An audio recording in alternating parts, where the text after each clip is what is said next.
சாய் பக்தர்களுக்கு என் அன்பு வணக்கங்கள். ஓம் சாய்ராம். என் அன்பு குழந்தையே, வீணாக உன் சந்தோஷத்தையும் உன்னுடைய நிம்மதியையும் தேவையில்லாத விஷயத்திற்காக நீ தொலைத்து கொள்ளாதே.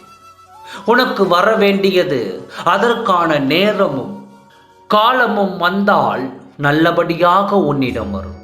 அதற்கான காலத்தை நீ நெருங்கிக் கொண்டிருக்கிறாய். எதற்காகவும் ஏக்கம் கொள்ளாதே. அது உன் வாழ்வில் ஒன்றுமே இல்லாமல் ஆக்கிவிடும். நான் உனக்கு தரும் எல்லா விஷயங்களும் நல்லதாகத்தான் இருக்கும். தாமதமானாலும் அதற்கென்று ஒரு சில காரணங்கள் இருக்கும். உன்னை பாதிக்கும் எந்த ஒரு பிரச்சனையும் தூக்கி எறிந்துவிட்டு செல். உன் உள்ளத்தில் ஒரு புத்துணர்ச்சி கிடைக்கும் என்றும், உன் மீது பாசத்தையும் அக்கறையும் உள்ள மனதை என்றும் புண்படுத்தாதே. அவர்கள் மனம் புண்பட்டால் உன் வாழ்க்கை முன்னேற பெரிய தடையாக மாறிவிடும். உன் நிம்மதியை தொலைத்து கொள்ளாமல் பார்த்துக்கொள். உன் வாழ்க்கை சொர்க்கமாக இருக்க வேண்டிய நாள் உன்னை நேசிக்கும் உறவை காயப்படுத்தாமல் பார்த்துக்கொள்.